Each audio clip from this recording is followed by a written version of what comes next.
કૌવતિયા કેસમાં નિર્દોષોને ફસાવ્યાના આક્ષેપે અખિલ મુસ્લિમ સમાજે પશ્ચિમ કચ્છ પોલીસે વડાને આવેદનપત્ર પાઠવ્યું। સ્ટોરી રિપોર્ટ બાય કરણ વાઘેલા, ભુજ। ભુજ તાલુકાના ડૈંસરા ગામે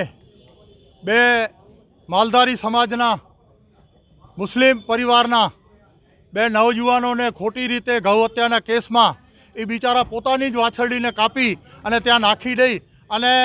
એને ધરપકડ કરી કોર્ટને હવાલે કરી અને પછી જેલને હવાલે કરે તે બાબતે અખિલ કચ્છ સમસ્ત મુસ્લિમ સમાજ અને સાથે સાથે રબારી સમાજ, દરબાર સમાજ, મહેશ્વરી સમાજ અને અન્ય ઘણા લોકો હિન્દુ મુસ્લિમ ભાઈઓ જ્યારે આજે એક એલાનને કે એસપી કચેરીને ઘેરાવ કરશું તે બાબતે હજારોની સંખ્યામાં જ્યારે માણસો જોડાયા ત્યારે અમે લોકો ખરેખર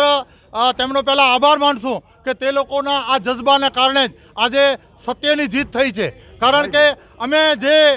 મુદ્દા રાખ્યા હતા અને ખાસ કરીને મારી બાજુમાં ઊભેલા 72 વર્ષના માલધારી રબારી સોમાભાઈ તેમણે એસપી સાહેબને હાથ જોડીને વિનંતી કરી કે સાહેબ આ એક અન્યાય થયો છે, મારી સામે અન્યાય થયો છે, એ અન્યાયનો કેવી રીતે તમે નિકાલ કરો છો એવી મારી વિનંતી છે। ત્યારે સાહેબે અને મુસ્લિમ સમાજના તમામ અલગ અલગ સમાજના એલએદેશ હિતરક્ષક સમિતિના પ્રમુખ, બીજા અલગ અલગ સંસ્થાઓ, કોંગ્રેસના અલગ અલગ આપના બધા જે આગેવાનો અહીં આવ્યા અને એમના માન સન્માનની સાથે જ્યારે પોલીસે નમતો નહીં પણ ન્યાયની વાતને જોખી અને ન્યાય આપ્યો છે। કારણ કે શકીલભાઈએ તમને જણાવ્યું એવી રીતે કે અમારી જે માંગો હતી તમામે તમામ પૂર્ણ રીતે મંજૂર કરવામાં આવી છે અને એ મંજૂર એટલા માટે થઈ છે કે આ સત્ય વાત હતી। ખોટી રીતે કોઈને હેરાન પરેશાન કરવું એ ખરેખર કુદરત પણ સહન નથી કરતો અને અહીંનો કાનૂન પણ સહન નથી કરતો। માટે મહેરબાની કરીને આ મુદ્દાને કઈ રીતે તમે નિકાલ કરો છો તે માટે એ લોકોએ જે અમારી માંગ હતી કે એક માંગ તો એ હતી કે કર્મચારીને સજા થવી જોઈએ, તો એસપી સાહેબ ખુદ પોતે રજામાં છતાં ફોન ઉપર બાંયધરી આપેલ કે હું આવીને એનો યોગ્ય નિકાલ કરીશ। કારણ કે પછી લીવ રિઝર્વમાં રાખશે કે એને સસ્પેન્ડ કરશે એ પોતાની રીતે નિર્ણય લેવાના છે। બીજી વાત કે ત્યાંના માલધારીઓના કહેવા પ્રમાણે આ લોકો વાડાસર રાખેલી ગાયોને વહેલી તકે છૂટા કરી અને જરૂર જણાશે તો કસ્ટડી પણ આપણે ત્યાં કને રાખી અને કોર્ટની રૂએ છોડવામાં આવશે। વધુમાં બે જે ખોટી રીતે આરોપી બનાવી અને જેલમાં મોકલ્યા છે તેના માટે પણ પોલીસની બાંયધરી મળી છે અને તે કઈ કાનૂનની રૂએ એ લોકોને વહેલી તકે છોડવા માટેના તમામ પ્રયત્નો કરવામાં આવશે। માટે આપના માધ્યમ દ્વારા અમે જણાવીએ છીએ કે ખોટા કાર્યો કઈ રીતે સત્ય ને અસત્ય બનાવી અને સત્યને અસત્ય બનાવી એ ખરેખર ખોટા નિર્ણયો છે। એ પોલીસ કરાવતી હોય કે અન્ય વ્યક્તિ કરાવતા હોય, ગૌ હત્યા થઈ છે એમાં અમે ના નથી કહેતા, પણ ગૌ હત્યા કોણે કરાવી છે એ મહત્ત્વનો વિષય છે અને એ ખરેખર પબ્લિક ઉજાગર છે, અત્યારે સોશિયલ મીડિયા ઉજાગર છે અને એને કઈ રીતે પકડીને જે મુખ્ય આરોપી હતો એને પકડવામાં આવ્યો અને એને મુખ્ય આરોપીની સાથે સાથે એની પાછળ કોઈક પોલીસ કર્મચારી હતો તેની કોલ ડિટેલ ચેક કરવામાં આવશે અને એને કડકમાં કડક સજા થશે તેવું અમારી માંગ હતી, તેને મંજૂર કરવામાં આવી છે। આજરોજ જે દહીસરા મધ્યે જે ઘટના ઘટી છે, તમામ તમે મીડિયા કર્મીઓ ને એ ઘટનાથી લગાતાર આજે 2-3 દિવસ ત્યાં જોઈ રહ્યા છો કે લગાતાર અમારા સમાજ વતી વિવિધ માંગણીઓ થતી રહી હતી અને અમારા વતી એ પણ માંગણી હતી કે કોઈ પણ અમારી માંગણી સ્વીકારવામાં નહીં આવે તો એસપી કચેરીનો ઘેરાવ કરવામાં આવશે તેવું એલાન કરવામાં આવ્યું હતું। તે સંદર્ભે આજરોજ અમે અહીં એસપી ઓફિસે આવ્યા અને એક હર્ષ અને ખુશીની વાત છે કે અમારી તમામ માંગણીઓને પોલીસ દ્વારા સ્વીકારવામાં આવી છે। હું આ માટે મારા સમાજના ઇતિહાદની, મારા સમાજની એકતાને હું સલામી કરું છું અને મારા સમાજના એક યુવાનને જે આ યુવાનો માટે લડાઈ લડી છે એ તમામને હું આભાર વ્યક્ત કરું છું અને પોલીસ દ્વારા એવી બાંયધરી અપાઈ છે જે અમારી માંગો હતો એ પ્રમાણે કે પોલીસ કર્મીઓ ઉપર કાર્યવાહી કરવામાં આવે તેવી ખાતરી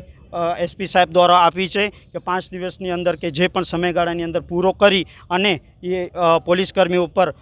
કરવામાં આવશે કાર્યવાહી। બીજી કે આ તપાસ આખી એલસીબી હવેથી તપાસ કરશે આ બાબતે અને તપાસ એ એલસીબીમાં સોંપવામાં આવી છે અને જે અમારા જે નિર્દોષ લોકો જે જેલમાં ગયા છે તે માટે પોલીસ દ્વારા 169 ને તહેત એ લોકોને છોડાવવાના પ્રયત્નો અમારા સમાજ વતી અને પોલીસ પણ એમાં પૂરેપૂરો સાથ સહકાર આપશે અને જે અમારા ઢોરો માલ જે પકડાયો છે તેની અંદર પણ પોલીસ સાથ સહકાર આપી અને જે કોર્ટ મેટર છે હાલે એ કોર્ટ મારફતે એ માલને પણ છોડાવવાનું, એટલે અમારી જે 4 માંગણીઓ હતી તેનો એક પોઝિટિવ જવાબ પોલીસ તંત્રથી મળ્યું છે. હું ખરેખર પોલીસ તંત્રનો પણ આભારી માનું છું કે તમે જે અમારી વેદનાને, અમારી સંવેદનાને સાંભળ્યું. અમને કોઈ આ નથી કે અમે અહીં એસપી કચેરી આવીએ, પોલીસ સાથે કોઈ પણ જાતનું ઘર્ષણ થાય. પોલીસ જે આ કામ કર્યું છે ખરેખર એ પ્રજાની નજરમાં કે પ્રજાની આંખોમાં એક સમાજ પ્રત્યે અમારી જે લાગણી હતી એ લાગણીને સાંભળી છે. તે બદલ હું પોલીસના અને પોલીસના જે એસપી સાહેબ છે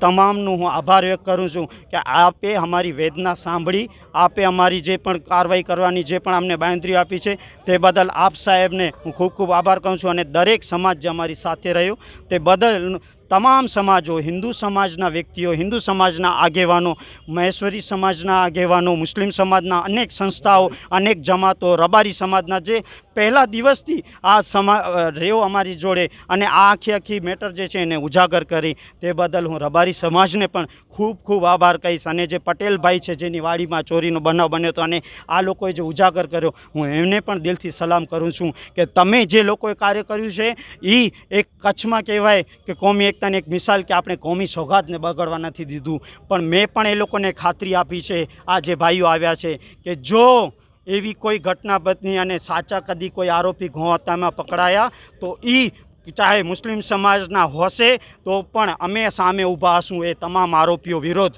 પકડાશે. અમે અમારા હિન્દુ ભાઈઓ સાથે હશું. આવી જો એ લોકોની પવિત્ર આસ્થા સાથે કોઈ પણ ખલેલ થશે તો મુસ્લિમ સમાજ પણ એમની વહારે ઉપશે, તેવું અમને એમને પણ જણાવ્યું હતું.